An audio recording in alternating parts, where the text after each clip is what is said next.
그래서 역시 또 이제 될 놈이 된다는 기껏 열심히 연구를 했지만 또 이렇게 그 당연한 진리가 이제 여기서 또 나오게 되는 이런 결과가 나오게 되는 거죠. 네. 인사할 시간도 많습니다. 여러분의 시간을 낭비해드릴 느리지만 쿨한 과학. 랩미팅입니다. 반갑습니다, 교수님들. 반갑습니다.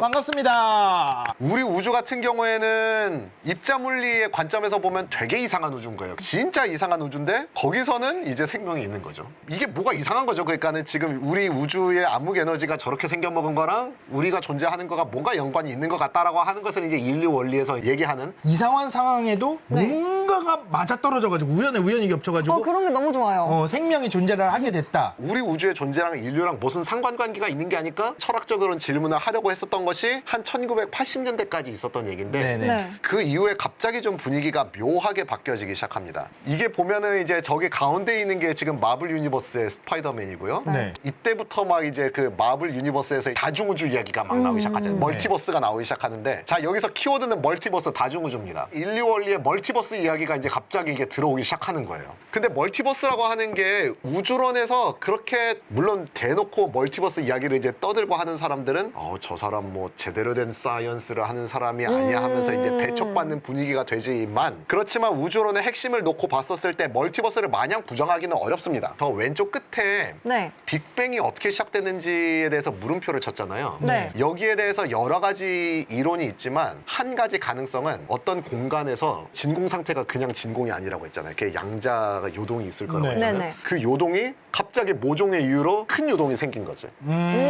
그러면서 갑자기 우주가 뻥 터졌다는 이야기를 하는 사람이 있어요. 그러니까 확률은 굉장히 낮을 거예요, 그런 게. 확률은 굉장히 낮은데 0은 아니니까 이제 어디서는 일어날 수 있을 거다라는 식으로 썰을 푸는 건데 그런 식으로 이제 우리 우주가 태어났다면 확률은 굉장히 낮지만 그것이 반드시 우리 우주를 만들어낸 그곳에서만 일어났을 거냐는 이야기를 생각을 해볼 수가 있는 거예요. 심지어는 우리 우주에서도 어느 곳에선가 확률은 굉장히 낮지만 그런 게 나올 수 있는 것이 아니냐. 그러면 그것이 꼬리에 꼬리를 물다 보면은 저기 오른쪽 그림에 나오는 것처럼 뭔가 거품 같은 게 보이는 거죠. 네. 한 거품이 이를테면 하나의 우주라고 생각을 하시면 되고 거품에서 이제 다른 거품이 지금 연결이 돼 있으면 그 연결된 게 이제 전혀 다른 우주라고 생각을 하시면 되고요. 심지어는 이제 그 1990년대, 2000년대 이때쯤에서 끈이론 거기에서도 다중우주랑 관련된 어떤 이론들이 이제 그때 막 유행을 하기 시작해요. 우주의 기본 법칙을 나타내는 솔루션이 입자물리를 하는 사람들은 우리가 계산을 연구를 열심히 하면 반드시 우리 우주가 나오는 유니크한 솔루션이 나올 거야 라고 하는 그런 기대에 차 있는 분들이 이제 입자물리를 하시는 분들이란 말이에요. 끈이론을 하는 분들도 그렇게 해서 열심히 계산을 했는데 아무리 계산해도 유니크한 솔루션이 안 나오는 거예요. 갑자기 어떤 분이 이제 상황을 바꿨어요. 이제 레오나르도 서스킨트라고 하는 분인데 유니크한 솔루션이 아니라 굉장히 다양한 솔루션이 존재할 수 있어 원래부터. 그리고 그거 하나하나가 다 다른 우주를 만들 수도 있어. 막 이런 식으로 얘기를 이제 썰을 푸는 거예요. 그런 식으로 따지면 아까 전에 우리 우주 자체가 이제 빅뱅 인플레이션에서 있었던 일들이 다른 곳에서도 생겨날 수 있다고 치면은 그런 거품 같은 우주들이 생겨나는데 심지어 끈이론에서 그렇게 다양한 우주 파라미터가 가능하다고 썰을 푸니 저기 나와 있는 색깔들이 다른 것들이 이를테면 이제 다른 성질을 가지고 있는 우주란 뜻이에요. 그래서 이런 식의 어떤 이제 다중우주 이론이 이제 갑자기 급물살을 타기 시작합니다. 이런 이제 무한한 다중우주가 있다고 치면 그 다중우주 중에서 거의 대부분은 아마 이론적으로 따졌을 때 암흑 에너지의 값이 입자물리 이론에서 얘기하는 거의 그런 값을 가질 거예요. 왜냐하면 이론에서 자연스럽게 그런 값을 주니까. 무한한 우주에서 우리 우주와 같은 굉장히 이상한 특징을 가진 암흑 에너지를 가진 우주는 매우 숫자는 적겠지만 그리고 그렇다고 또 확률은 0은 아니거든요. 항상. 우주는 무한해. 그러니까는 어딘가에는 있긴 있을 것이라고 일단은 생각을 해둘 수가 있단 말이에요. 그런데 아까 전에 말씀드렸던 것처럼 대부분을 차지하고 있을 것 같은 입자물리적으로 자연스러워 보이는 암흑 에너지를 갖고 있는 우주는 애초에 그 안에 생명체가 없단 말이에요. 그냥 아무도 못 봐요. 그러니까 종합해놓고 이런 이상한 암흑 에너지를 가지고 있는 우리는 이제 볼 수 있단 말이에요. 그러니까 다중우주에서 보면 우리와 같은 존재는 어쨌든 어딘가에 있는 거고 그리고 보는 우주는 우리 같은 우주인 거죠. 이게 이상하지 않다고 생각을 하는 거예요. 이게 뭐 말장난 같을 수도 있는데 이런 식으로 이제 둘러대는 거죠. 그러니까 뭔가 이게 모종의 어떤 철학적인 그런 게 있어서가 아니라 그냥 자원이 무한한 거고 그중에 대부분은 어차피 너네들이 볼 수 없고 볼 수 있는 것이 그냥 이거밖에 없는 거야. 그러면은 이제 다중우주가 들어가면 확률 얘기를 이제 꺼낼 수가 있게 됩니다. 이제 그러면은 신기한 게 이제 수학적인 계산을 할 수가 있어요. 예, 연구를 할 수가 있다는 거죠. 이상하긴 하지만 입자물리 이론에서는 그냥 우리와 같은 암흑 에너지가 존재할 확률을 계산을 할 수 있을 거예요. 그리고 그거는 굉장히 작을 겁니다. 이상하다고 했잖아요. 근데 관측자의 존재를 이제 집어넣어 보는 거예요. 그렇죠. 누군가가 보고 있고 각각의 우주마다 이제 그 볼 수 있는 관측자의 존재의 숫자가 달라질 거기 때문에 그 내용을 짬뽕을 하면 관측자가 있다는 가정 하에서 그 관측자가 우리 우주의 암흑 에너지와 같은 그 값을 볼 확률을 계산을 할 수가 있는 거죠. 이제 네. 위에 있는 저 그림이 관측자가 있는 것을 가정했을 때의 우리 우주 같은 거를 볼 확률인 거고 네. 우리 관측자 생각하지 않고 그냥 이론에서 우리 우주가 있을 확률을 계산한 다음 곱하기 각각의 우주마다 우리와 같은 관측자가 얼마나 있을 것이냐를 만약에 계산만 할 수 있으면 일단은 확실한 거는 이제 암흑 에너지가 입자물리에서 얘기한 것처럼 크면은 이제 그러면 없다는 거는 알겠는데 네. 그럼 더 구체적으로 어떤 식으로 할 수 있겠느냐 그런 주제가 이제 제가 대학원 때 이제 했었던 그런 주제입니다. 그러니까 암흑 에너지는 우주가 여러 개 있다고 했을 때 다 값이 다를 수가 있잖아요. 그렇죠. 우리 암흑 에너지가 10이라고 하면은 7인데도 있을 거고 6인데도 있을 거고 그 확률을 보는 거예요. 도대체 그러면은 관측자를 어떻게 정리를 할 거냐? 네. 천문학적으로 이제 만들 수 있도록 이제 모델을 잘 세워야 되는데 이 연구를 했을 때는 어떻게 세웠냐면은 관찰자의 숫자는 뭐에 비례를 하느냐? 그냥 특정 질량보다 무거운 천체의 양으로 그냥 한 거예요. 어떤 특정이다라고 구분을 정확하게 얘기를 하지 않나요? 사실은 모르니까 우리가 여기 보면 그림이 이제 선이 몇 개가 있잖아요. 그 특정 질량이라고 하는 그 기준점을 이렇게 막 바꿔가면서 지금 계산을 한 거거든요. 네네네.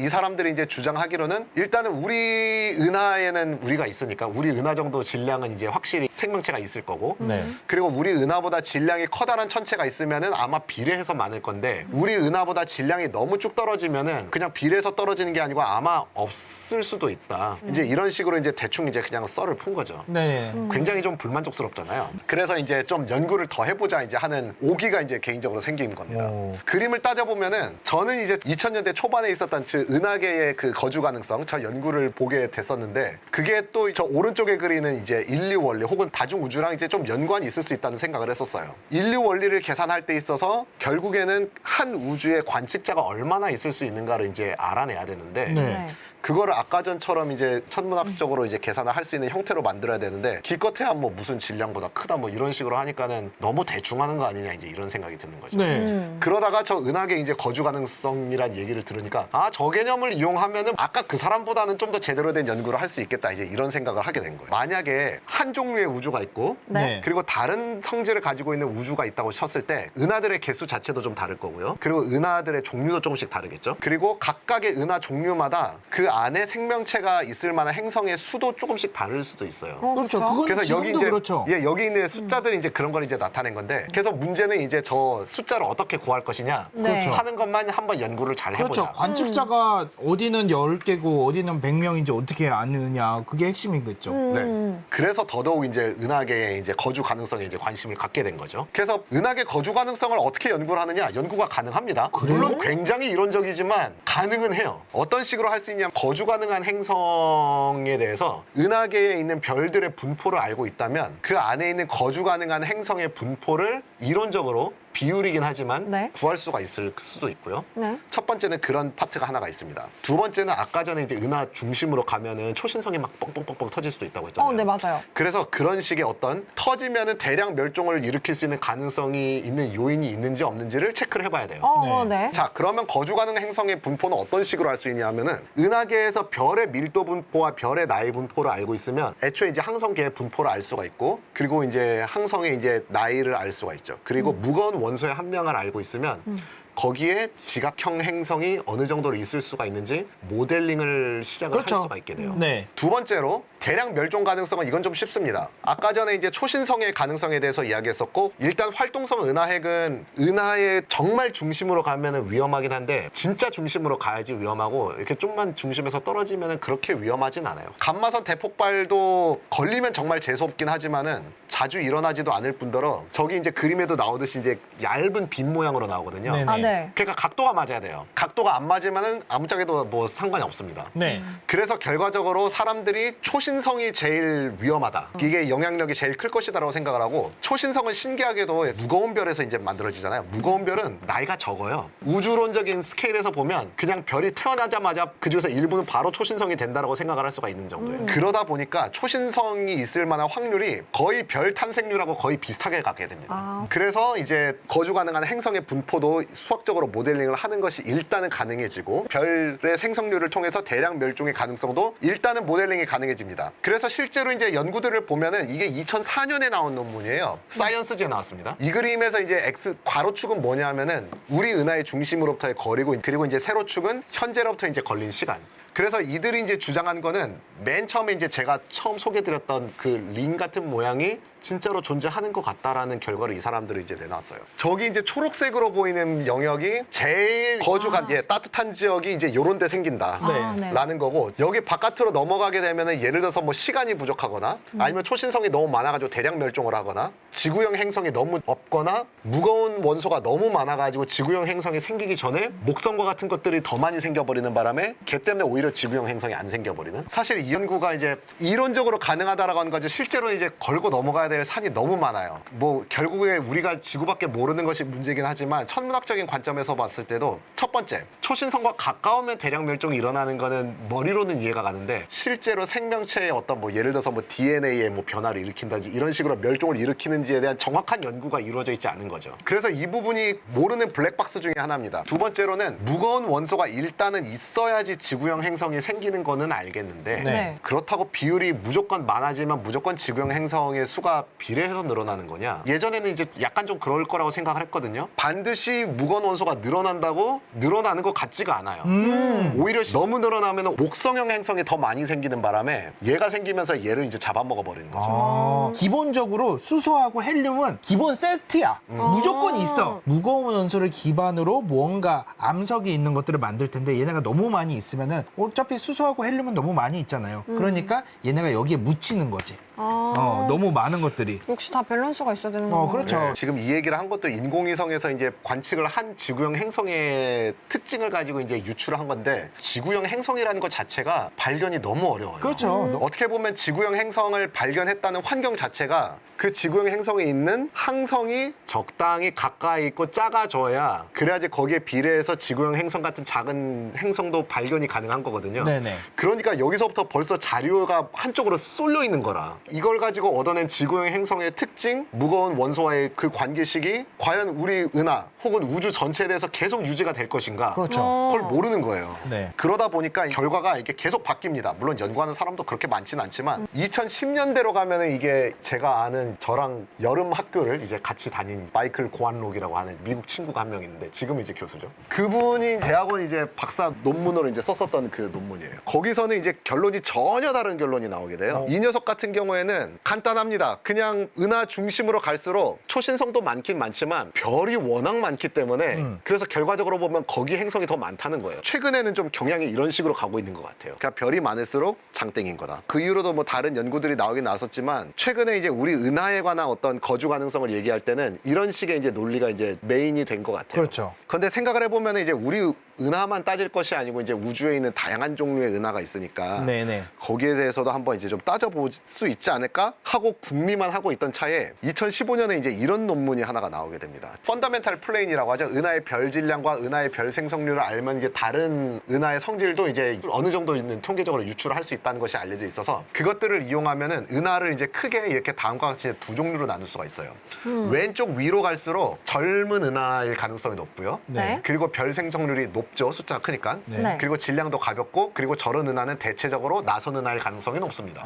네. 오른쪽 밑으로 갈수록 이제 늙은 은하고 별 생성률이 낮고 무겁고 대부분 타원 은하예요. 그리고 저기 있는 색깔이 지금 무지개색으로 이렇게 쭉 가는데 빨간색으로 갈수록 높은 겁니다. 그게 뭐냐 하면은 재미없는 결과가 또 나온 거예요. 무거우면은 별이 많으니까 생명체 거주 가능한 행성이 그냥 많다. 굉장히 싱거워 보이는 그냥 무거운 놈이 이제 잘 된다는 그런 게 연구가 2015년에 나왔습니다. 근데 이제 그 논문을 리뷰를 하다 보니까 저 논문에서 초신성의 영향을 너무 과대평가했어요. 이번에는 너무 이상하게 과대평가를 했습니다. 초신성 같은 경우에는 별 생성률에 거의 이제 비례해서 생긴다고 말씀드렸기 때문에 타원 은하에는 초신성이 거의 없다고 봐도 되거든요. 홍릉 쪽으로 가면 이제 고등과학원이라고 네, 하는 있죠. 그 연구소가 있는데 거기에서 제가 이제 박사후 연구원을 할 때였었는데 어떤 친구가 저걸 들고 나왔어요. 저 논문을 이제 갖고 나왔죠. 저도 그래가지고 이제 처음 알게 된 건데 네.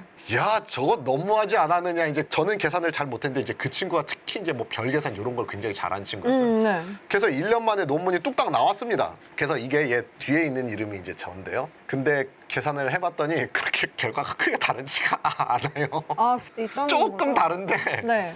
트렌드가 크게 다르지가 않아요. 가로축이 이제 거주 가능한 행성의 나이고요. 세로축이 이제 거주 가능한 행성의 분포고요. 파란색 선이 예를 들어서 나선 은하라고 생각을 하시면 돼요. 빨간색이 타원 은하고요. 네. 보시면은 대부분의 경우에 저기 빨간색이 더 높게 있잖아요. 이제 대부분의 경우에 거주 가능한 행성의 숫자는 타원 은하들이 훨씬 더 거주 가능성이 높아 보인다. 그런 거죠. 네. 좀 신기한 건 있어요. 그럼 우리 은하 안에는 거주 가능한 행성이 이제 어느 정도 비율이 있었을까? 물론 어디까지나 비율입니다. 절대적인 값을 우리가 이론적으로 알 수는 없어요. 네. 만약에 지구가 우리 은하에서 맨 처음으로 생겨난 문명이라고 치면 지구에서 일어났었던 생명체 진화는 일반적으로 전체 우주에서 생명체가 이 정도 수준까지 만들어질 진화보다 최소 40억 년 이상 일찍 일어난 것 같다. 야. 그러니까 우리가 굉장히 후발주자거나 네. 아니면은 우리가 이상하게 진화를 빨리 한 거거나 저 결과로부터 이제 그런 식으로 이제 썰을 풀 수 있다. 자, 그래서 주제를 이제 넘어가 보도록 하겠습니다. 몇몇 분들은 이제 그 생명체가 이제 지구에서 이제 무생물로부터 정설로 알고 있는 거는 이제 무생물이 있었는데 이제 거기서 각종 이제 인터랙션을 통해서 유기물이 만들어지고 네. 거기서부터 이제 생명체가 작은 것부터 이제 만들어졌다라고 하는 것들이 정설로 알려져 있기는 한데 그것이 이제 쉽지 않을 수도 있다라는 이렇게 의심을 좀 품으신 분들이 있어요. 그래서 이런 아이디어를 배종발달설, 영어로는 패스퍼미아라고 이야기를 해요. 그러니까 어디선가 생명의 씨앗이 왔다는 거지 지구에서. 그렇죠. 지구로. 맞아요. 네네네. 이것도 뭐 사실 굉장히 SF적인 이야기, 왜 오늘 SF적인 이야기가 굉장히 많이 나오잖아요. 네. 그런데 사실 이것도 어느 정도 가정을 하면 이것도 과학 계산이 가능합니다. 그래서 연구를 했어요, 실제로. 이제 아까도 SF였는데 더 SF로 가죠. 첫 번째로 거주 가능성을 우리가 일단 계산을 할 수가 있었잖아요. 이거는 이제 기반으로 깔아요. 왜냐하면 씨앗이 아무데나 떨어진다고 생명체가 나올 수 있는 것도 아니잖아요. 도착지도 어느 정도 환경을 갖춰줘야 됩니다. 네. 두 번째로는 씨앗이 행성을 빠져나올 확률을 계산을 해야 돼요.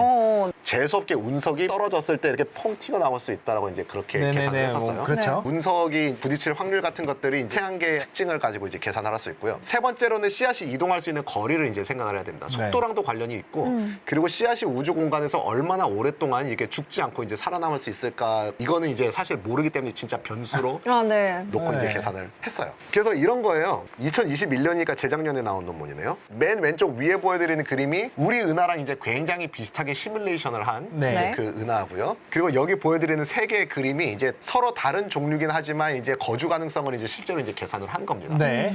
이걸 가지고 계산을 했더니 자 이제 왼쪽 같은 경우에는 은하가 이제 팬케이크처럼 돼 있잖아요. 네. 팬케이크를 옆에서 본 그림이 지금 왼쪽이고요. 그렇죠. 네. 팬케이크를 위에서 본 그림이 오른쪽입니다. 네. 그냥 보고 있는 각도가 다른 거고요. 이제 색깔은 이제 거주 가능성을 나타낸 건데 저기 위에 보시면은 0.0955랑 뭐 0.0975니까 사실 비슷하다고 봐야죠. 색깔로 네. 차이도 맞지만. 그래서 거주 가능성 같은 경우에는 큰 차이를 보이진 않는다. 이게 평균 쳐놓고 보면은. 배종발달설을 이용해서 다른 곳에서 씨앗이 넘어오는 확률을 계산을 해보면 저거는 굉장히 극적인 차이를 보이게 됩니다. 노란색이 10의 마이너스 3승이고요. 빨간색은 10의 마이너스 6승이니까 그러니까 극적인 이제 차이가 있다는 거죠. 중심으로 가면 갈수록 전반적으로 그래도 꽤나 높은 값을 가지고 바깥으로 가면은 낮은 값을 가진다는 겁니다. 은하 중심부로 가면은 일단 별이 많아요. 그러니까는 생명체 씨앗이 될 만한 행성이 많습니다. 심지어 별들도 가깝기 때문에 그 씨앗이 죽지 않고 금방 다른 데로 넘어갈 수가 있어요. 그렇죠. 그래서 이곳에서는 배종발달설에 의한 가능성이 그나마 있어요. 근데 생각을 해보면 이미 별이 많기 때문에 자연적으로 진화를 할 수 있는 행성도 원래 많아요. 근데 지구 정도의 거리만 되더라도 일단은 넘어오는 게 너무 어려워집니다. 배종발달설로 이제 다른 데서 이제 넘어올 생명이 있을 확률이 그냥 자연적으로 진화해서 생겨날 확률보다 그렇게 많지가 않아요. 그래서 역시 또 이제 될 놈이 된다는 기껏 열심히 연구를 했지만 또 이렇게 그 당연한 진리가 이제 여기서 또 나오게 되는 예, 이런 결과가 나오게 되는 거죠. 네.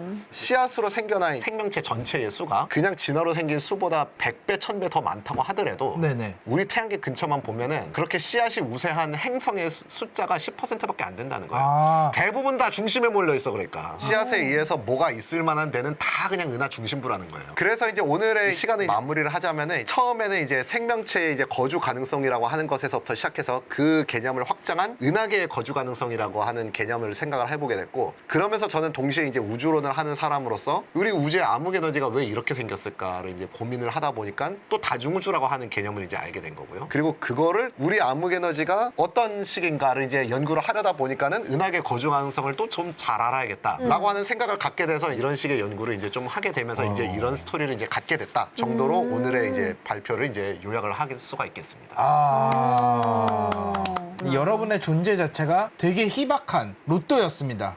그 엄청나게 희박한 확률을 뚫고 우리가 살고 있다. 우리 생명체가 얼마나 어렵게 태어났는지를 알 수 있었던 그런 시간이 아니었나 생각합니다. 인사할 시간도 많습니다. 여러분의 시간을 낭비해드릴 느리지만 쿨한 과학 랩미팅이었습니다. 감사합니다, 교수님들. 감사합니다. 감사합니다.